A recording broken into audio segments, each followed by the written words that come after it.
Recognition sometimes is code name for something that is beyond another person's capacity to give. But then it's not a good dynamic for me. Trust me, from clinical experience, sometimes the ask from another person, they can't give it to you. It might be that Jessica is saying to you, I cannot be the person helping you here.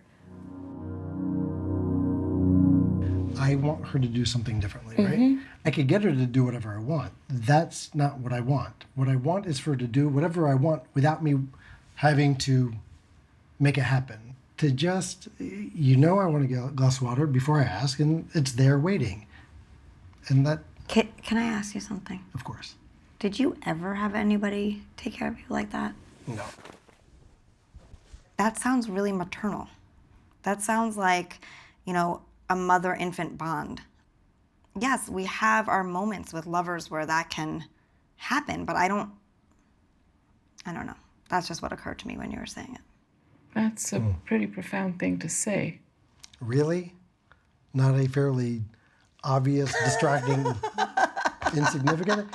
I'll go with profound. What is profound about that? How is that profound? The drawing that parallel? That's like I'm duh. sure if you open up one of these books, it's on the first fucking page. I'm just wondering if you're aware of how quickly you move to devaluation. Do you know that? I think that I don't care how quickly I move to devaluation. Whether you care about it or not, I just Am want to I first aware see that if sometimes you're aware I of move it. quickly to devaluation? Yes. But I'm also noticing how difficult it is to actually meet you.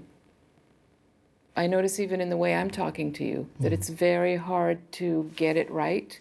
Like when I try to say back to you what's going on, what I just heard, it's never right. And when you correct me, I can see why you're correcting me. I understand the nuance and where I missed the point. That's very frustrating for me. What Yes, I I'm not want to hear is why is the moment where someone is not just right, why is that so devastating? That's I don't know that yours. it's devastating. I think it's... See, you did it just then. Right. Devastating Right. is not quite the right word, and you're going to correct me for Right. devastating, and you can't Right. see that devastating Right. That's okay. might have it is simply not devastating. That is not a proper use of that word. In any of the word. Unless you're being hyperbolic. And I don't know what the point of that would be. If the point was clarity. I wasn't being hyperbolic. I'm actually assuming that in some way. How about deeply inconvenient? No, I don't think it's inconvenient. I think there's a much more emotional underlying structure to this. Okay. How can we quickly determine whether that's true or not? You can ask yourself if you want to take something of what I'm saying to see if it's useful to you, or if you want to spar with me. If you don't want to spar with me, we don't have to discuss the accuracy. We just have to see if it's useful, what I'm saying, whether it's accurate or not. I don't know how to do that. I don't know that I've ever been devastated in any prior event when that occurred, including my birthday. I didn't feel devastated. You said disappointed. I was disappointed. Okay, so go with that. There, a breakthrough.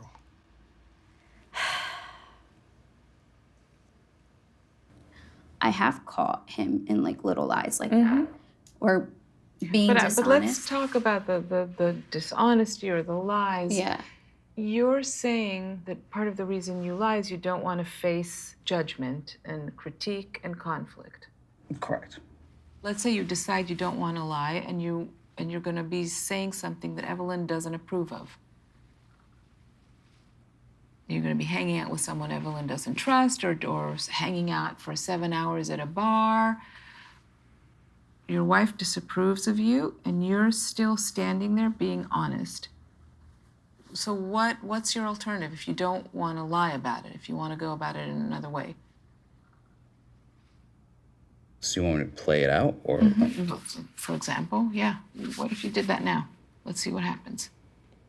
I don't think there's anything wrong with the contact that I have with people that I meet. It's never something that you think it is or fear that it might be. And you need to trust that.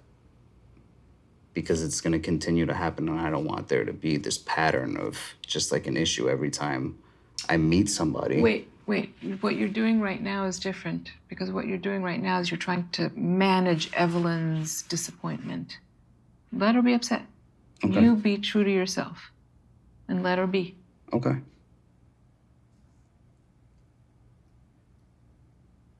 I don't think there's anything wrong with what I'm doing. And I would hope that you would realize that, so we can stop having disagreements about things like this. All right, you're still managing her. Yeah, I don't know. Yeah, just stay with yourself. Just stay with yourself. I don't feel like there's something wrong with what I'm doing.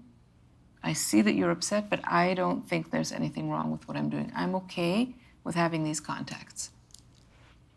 You respond to that. Honestly. Honestly.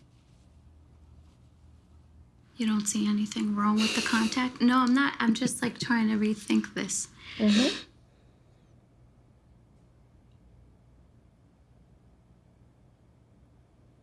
I guess initially it would come across maybe like a little selfish. Mm-hmm. You know, like, oh, okay, he just wants to He wants to do what he wants do to what do. he wants to do, right? And maybe that's more important. More important than? Right, than I guess our relationship or my feelings. Let's hear your feelings. I guess for me, it feels like maybe I need to do that more. Do what you want to do. Right. But then I feel like then we might as well be living two different lives and just cohabitate. Well, Like, if you kinda don't like really that. want to do anything together, if the honest truth is you don't want to do anything together, well, then that's a good question. But I think if this issue of avoidance and honesty is at the moment like the core issue that you've put on the table here, the first thing you need to do is be able to bear the truth. Right now, you need to say the truth, and you need to see the truth.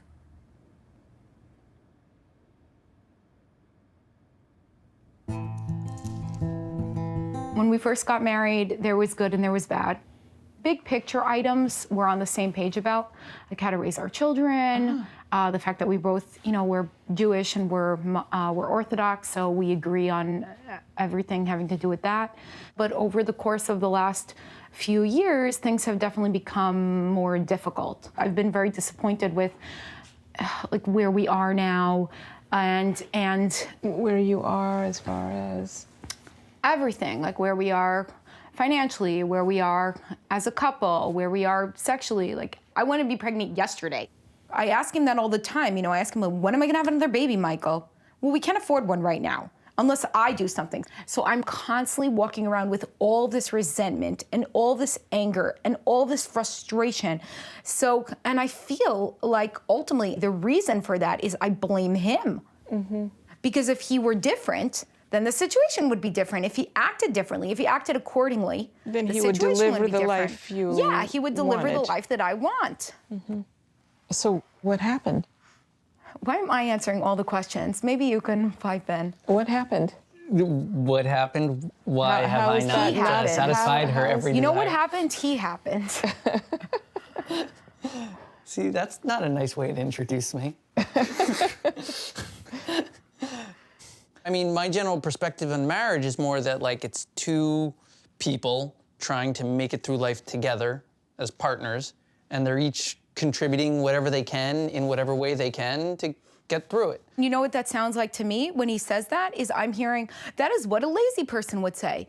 Oh, you know what it is? It's that every individual, it's like a socialism, right? So we're in a socialist cooperative now. And every person In has the to case contribute. of a marriage, I feel like socialism Yeah. isn't the worst model. I'm sure you feel that way. People Every person share has equally, to contribute they equally. all benefit. Can you It's, both I'm the slow it down? person that's screwed over by it because Just to I'm the clear, that person wouldn't be that's my contributing response. on every front Michal, so hold on. much more than you are. Just to be clear, that's total nonsense, No, right? it isn't. One second. I'm not doing anything towards improving our future?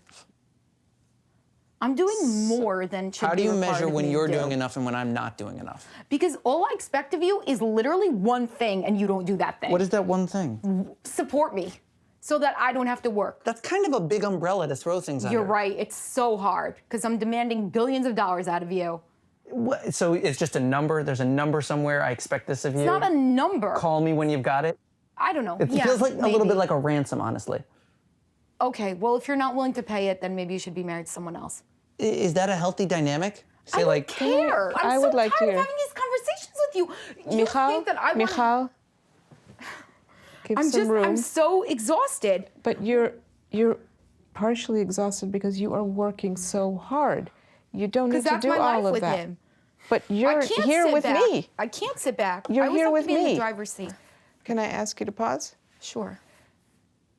What do you think about that?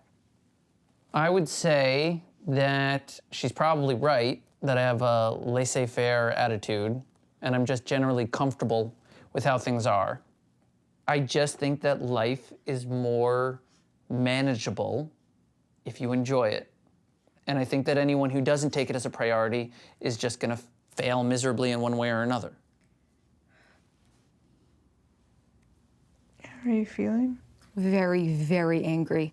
I've enabled you to relax and enjoy your life for the last decade. And now it's time for you to get up off your ass and start doing something and stop relaxing. Grow your damn law firm. I am working on that. I haven't seen you do anything. I feel so exhausted by this marriage. You know, it's like two people and they're in the race. And in order to get to the finish line, they both have to finish together, Like a right? relay race. Like you're tied to each Three-legged other. race. And I feel like our marriage is that I am running with all my might. I'm running as dead fast weight. as I possibly can. And he's inching along, saying, it's okay, we'll get there. That has been our marriage, and I'm just tied to him. Completely what I see right here. Yes. Yes. I see how hard you're working. I get it. Where are you?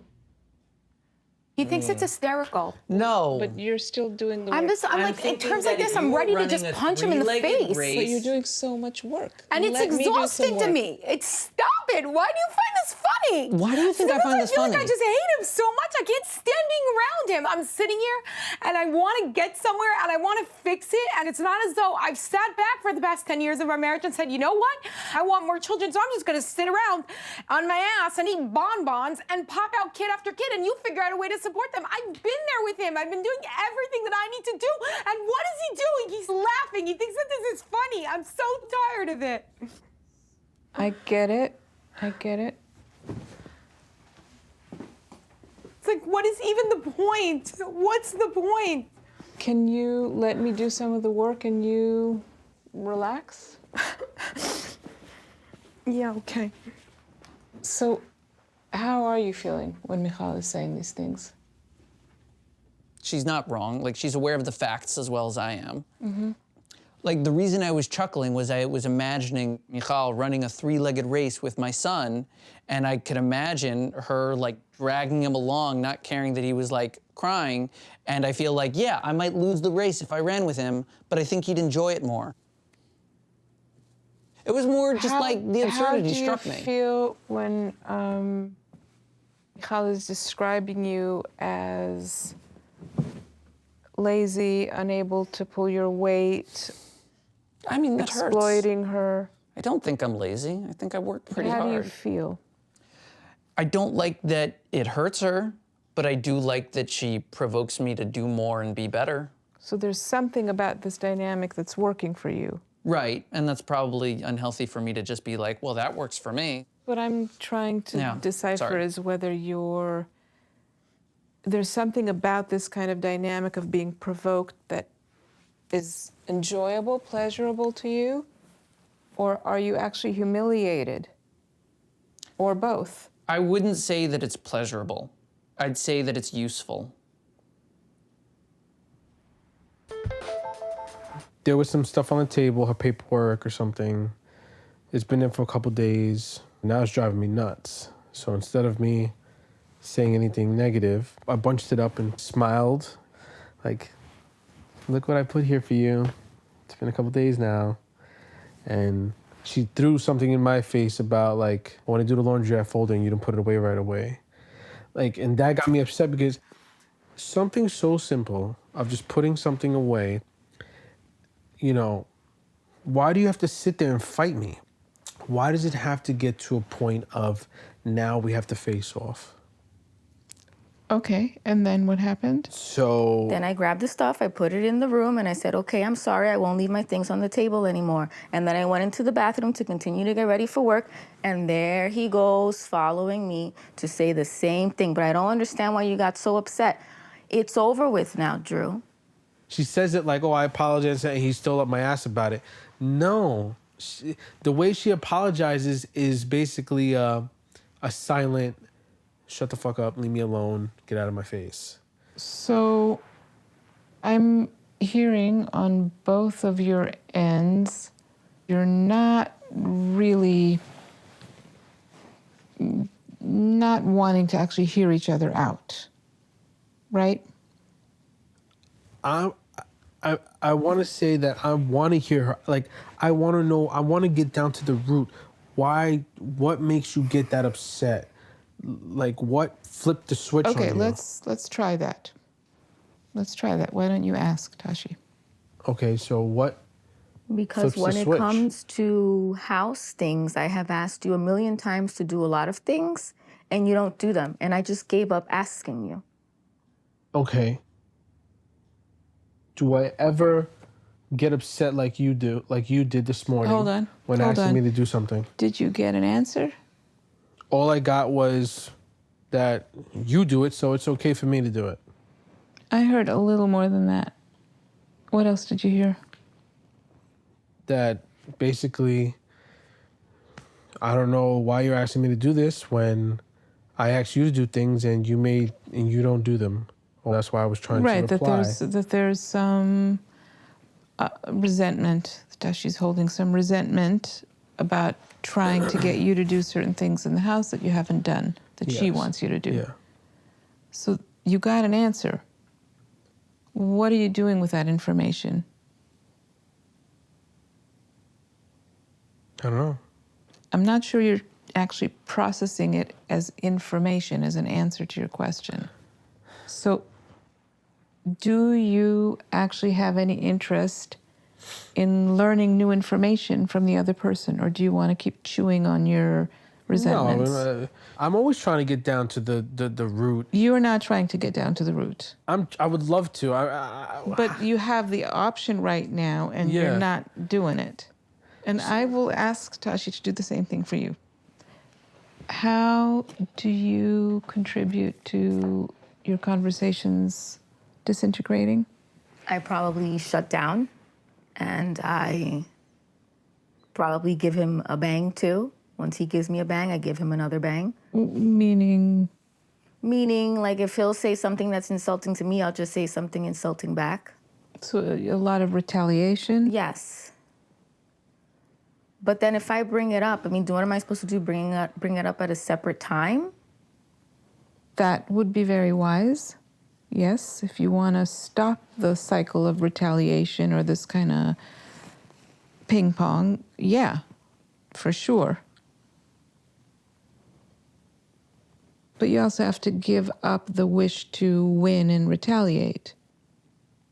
I guess it's me holding on to resentment, and it's me just angry that I kind of got pushed into this life. All I do is cook, clean, I go to work, I take care of the kids. And when it's not done, you can shake your head all you want. I'm staying quiet. Dibby, that's Continue, just continue. how I feel. I was pushed.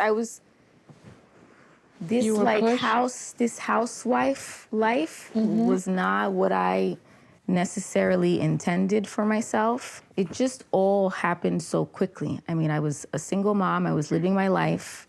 Now I have 2 kids. I practically have a husband. And I feel like that's what he wanted all his life. He wants his family. He wants his wife. He wants all these things. And sometimes it's heavy. Sometimes it's a lot to deal with. It's a lot of responsibility. And I feel like sometimes I do it all. So let's just maybe artificially separate out the idea that you do more than you need to be doing and whether you want to be doing it at all. I don't know if I want to be doing it at all.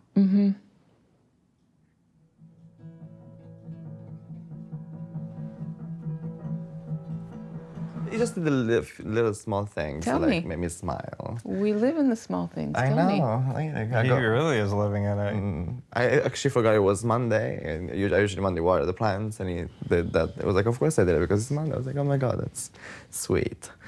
And then we went to the park, and he was like, I want to be more spontaneous, so let's do what you want to do. So you follow me, I made suggestions, and Yeah. we did it, and it's been really nice. Well, you made that clear that I need to step up and make it worth your while. What's happening? I don't understand how you guys do this, but like you managed to turn something really sweet into something slightly, it's like Awkward. hidden thorns. Like what's happening? Yeah. I mean, because it's a little comical to listen to him say, it's just these little things. It's, Yeah, we live in those but little these things. little things Yeah, are so little. they're not really so little. The little gestures they have deep roots. And the only way that those deep roots show, they don't show in the form of, love letters. They show in the little things. Yeah. You just gotta, I roll with your punches a little bit more. Meaning you're less reactive? Right. Like he absolutely refused to have the AC on because, it hit 74 degrees in the afternoon during the day and he hates the AC. So I'm just like, you know what? I'll be hot tonight. And I was. So our relationship can be better.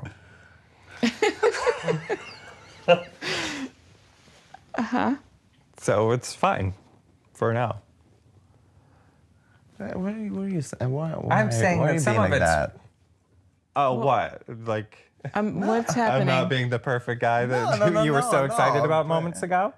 Okay, you're doing it again. What am I doing? But he says that. I said, But you're he making, literally it's said like, that. But you know what you're doing from my What perspective? am I doing, Orna? You're turning something very sweet that is being delivered to you into something thorny. I mean, what I'm saying is You want Gianni to know that it's not nothing, that you're doing something. yeah, I'm bending for you. and I see that. Right, but, But, the okay, concerns let me came ask you. from... Yeah. Let me ask you. So you can say, I'm bending for you, Or, or you can say, I'm really making an effort to meet you. okay. And that's a totally different message. Can we move on to something that right now that we need to discuss? Yeah. Go for it. Our sex life. Yeah, you mentioned something about that. Can we? yeah. Yeah. I have been, drinking since I was 14 years old. Right. 98% of those times, I'm probably guessing were, sex that was while I was intoxicated. Right. So for the last year, I've been having to navigate Yeah. something New. very new. Do you feel like where you're struggling is in getting into the sex act, or? I'm frustrated with myself because I don't have the drive that I used to. And it was very much something that when we started our relationship was there. So Yeah. for it to not be there as much, is frustrating for everyone involved. Yeah. He brings it to my attention that it's always him that's Initiating. How does it feel from your end? Sometimes when I start questioning myself, I'm like, am I not attractive enough? Or, these questions, is it me? Does he want to be with somebody else? And That's where it goes in your yeah, mind. But just to kind of put out a couple of thoughts, one thing is your work on let's say to put it simplistically, why do you need to drink to have sex? Like figuring out what are you exposing yourself to when you're having sex sober. But then I'm also thinking about the dimension that has to do with your dynamic. And probably, I mean, again, it's something for you to do, and I know you're like, oh my God, me again. But Why is it always me? Is it always me? no, it's not always you. But hold on, before we barter, putting in a little more initiative, initiating a little bit can go a long way.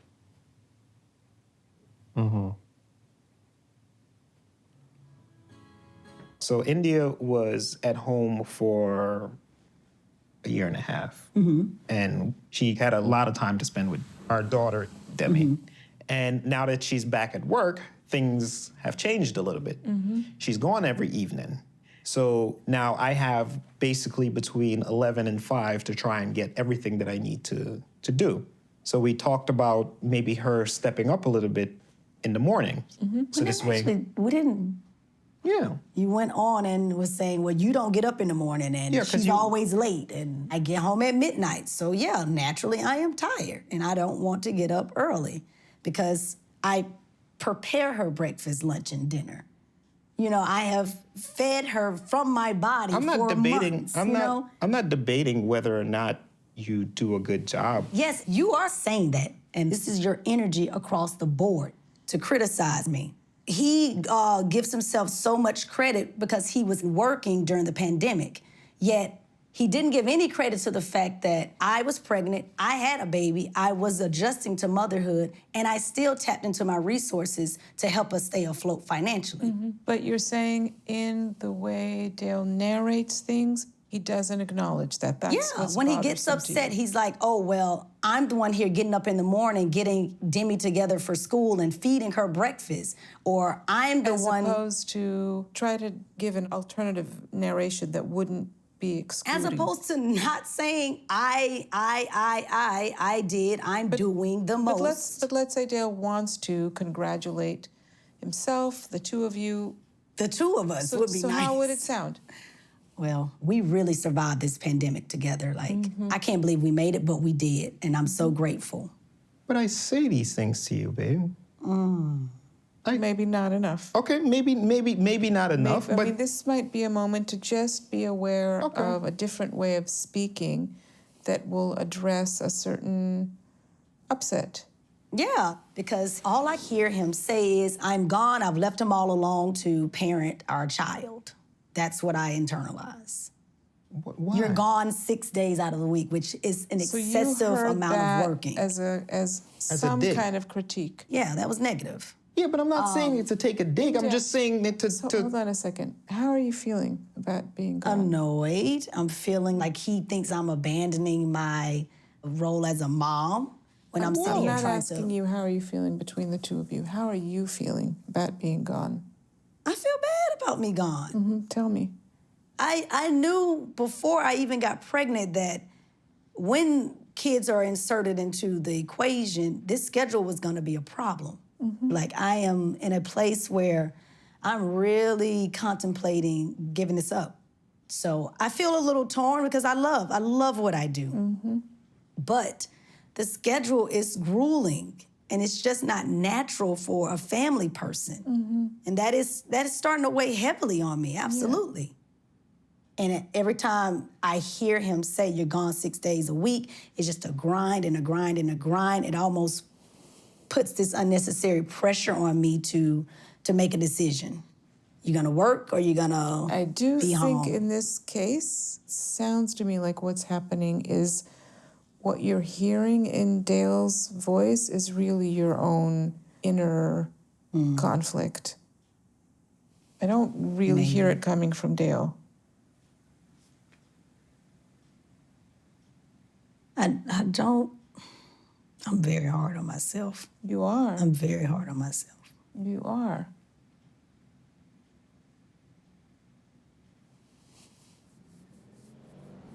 So I think my parents, they existed in two totally different worlds. And for my dad, his world revolved around his friends and his family, and my mom's world revolved around her career. And my mother, I guess in a lot of ways, looked at him and was like, why don't you want more? And he, like me, was like, I'm happy. So what do I need more for? I'm already happy. Whereas my mom Was more ambitious. Always another level to achieve. It sounds like you're describing like me and you for some odd reason. We married our parents. It's kind of scary a little bit. It is us. Literally. I kind of almost get lost thinking, are you talking about your mom or are you talking about me? I mean, the reality is my parents met when they were in their 20s. My dad became a carpenter. My mother initially was a teacher. She decided that career wasn't enough, decided to go to law school when she was pregnant with me, and then became an attorney, and then it became a partner, and then kept climbing, and then she died. So, like, I love my mother and gave her everything that I had to give her as her child. And it still resulted in her death and her absence from my life. I have 4 children. They will never know my mother. It wasn't more important to her to get well and be present than it was to work. And I watch you pick work as though your job gives 2 shits about what happens to you. That's the disconnect for me. I will never You're understand carrying so much sorrow.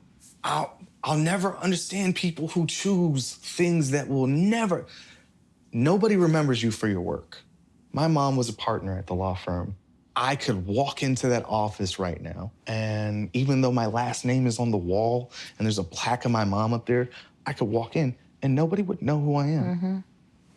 Knowing that my children... Can I say something? So, Sean, in addition to these thoughts about what's important in life, I think what you're also telling Erica is that you are full of sorrow from what happened, from the remains of how your mom lived. How are you listening to that? Well, it makes me upset for him. But on the flip side, I don't know how to qualify, I guess, personal success. With work, it's easy. It's on a piece of paper. It's on a paycheck. I just don't know how to attach it to the family dynamic, I guess. You know, there's something interesting that happens psychologically with people. People tend to repeat their histories, right? You live it as a child, and then you have your life as an adult, and you unconsciously set out to repeat. And Sean, it might be that your expectation was always that you're going to find yourself again in a similar situation where your wife is going to get busy. Maybe you even chose someone who is prone to go in that direction and, in a way, repeat the same thing you had with your mom. But it also could be that with that expectation, you took over all the domestic, paternal responsibilities, unconsciously kind of already setting the stage for that to happen. You might need to kind of take an angle against just repetition and try to break the cycle. Both of you. We had the most tumultuous week we've had.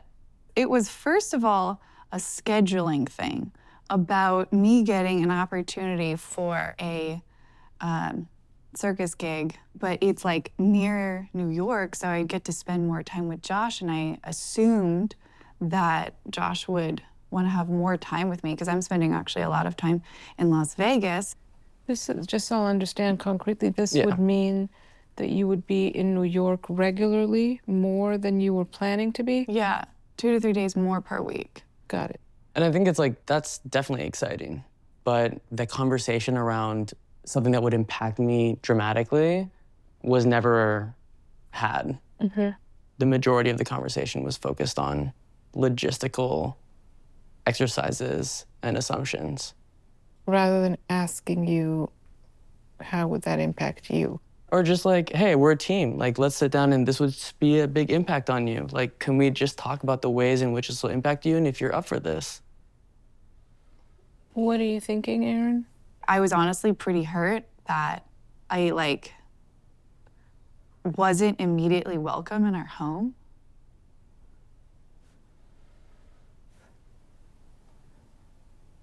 That everything you've ever told me is you want more time with me. So I was it felt contradictory to everything that you've ever asked for.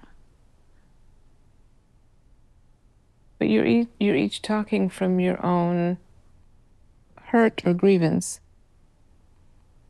In a way, you're each saying, why don't you understand what hurt me? But you're talking about different things. But shouldn't we be focusing our energy on the beginning parts of the friction and argument? I think that's one way to possibly go. From my experience, it doesn't really work. And it doesn't matter who started. I just feel like it does matter who started it. It matters if you're in court. I mean, it doesn't matter if you want to just make things better. Oh man, I just feel like for the person that initially causes the miscommunication. But people don't always see things the same way. Who knows when it started? It could have started half an hour before the conversation even started. Oof, that's hard for me. I understand. I feel like in most of the conflicts that I'm in, I'm the one that's more clear about the emotional range that I'm experiencing. And I get that there's a whole bunch of reasons why that isn't the case for women in the United States, just culturally, right? Definitely. Josh, you're getting abstract, and let's stay a little closer to what actually happened. I will never again live in a house. It is somebody else's dream. I'm running around trying to figure out what filter needs to go into the water softener. You multiply that by 20, 40, there's a dozen tasks like that that arrive at your doorstep every day. Our time on Earth is not long, Boris, can we can we talk about me for a little bit? I want to talk about, So we are getting to you, love. I'm just trying to explain where I am. Don't worry, it'll get to you. It'll get to you. You're not forgotten, I promise. You're on my mind all the time. This isn't just the Boris show. I'm just trying to explain. We will get to you, I promise. So how does all of this play out between the two of you, and what is the ask? I'm radiating negativity, which is no fun to be around for Jessica, and... So all of this is on your mind and heart. Yes. And what happens? So, right now, I'm feeling let's talk about us and the other side of the coin. There's all the things that Boris feels he needs to be doing, and then there's the stuff that I need to be doing for us to live right now. I have to make money. And I was more stable at one point, and I'm getting less and less and less stable. Because what is happening here is happening here. How? I've been not physically well for a while. I've had a persistent cough for nearly a year. I've lost weight that I wasn't trying to lose. Sometimes my hands will shake. My immune system is just shot. If I get something, I don't get over it. It just stays. That plus the emotional part of it, I just see that I'm heading towards a place where I will probably not be able to work at all. Yeah. And I said to you, I think that I need you to go away for a while. I need you to move out in order to calm this situation down. What would you prefer? I would prefer to stay there. It's not a life that works for me, but it's even worse to move out. Can the two of you imagine what would be a better idea to just either take a break or separate? What can you live with? One very easy thing, one very clear but not easy thing from both of us. Boris figures out ways of not being so upfront with everything that's making him upset. Jessica continues tolerating and acknowledging Boris's difficult moments by engaging with them in a way that makes him feel like this is her burden too. But I want to ask whether the solution you're looking for, trying to recruit Jessica to the task, is the way to go. I just want to tell you that sometimes that is a fantasy that is not realistic. Recognition and acknowledgement and shared purpose cannot be a fantasy. I don't know. I don't know. Recognition sometimes is code name for something that is beyond another person's capacity to give. But then it's not a good dynamic for me. Trust me, from clinical experience, sometimes the ask from another person, they can't give it to you.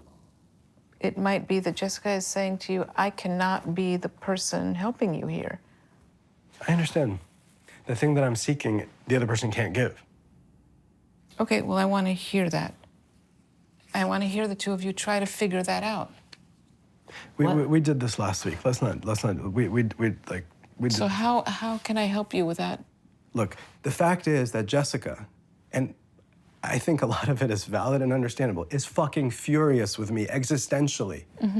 And has very, very, very little rope to do anything other than grit her teeth through what I'm going through. Ooh. She doesn't want to deal with this. She doesn't want to hear about it. What does it mean to deal with it?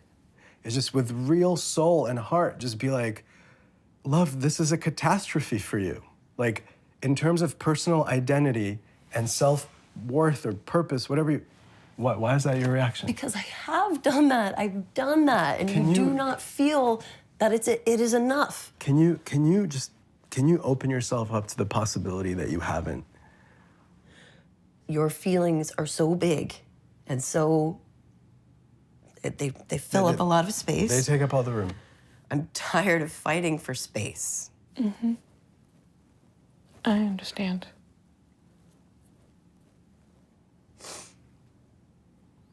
How else are you feeling?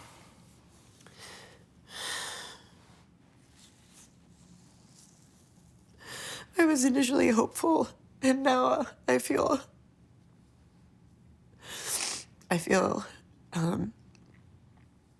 doomed. And I just wish there could be some part of you that was like, my wife is like shriveling. My wife is unwell. Let's give her some stability. Let's prioritize that for just a little bit so she can get in a good place again, an okay place again. But your problem is so big that there's no room for those considerations.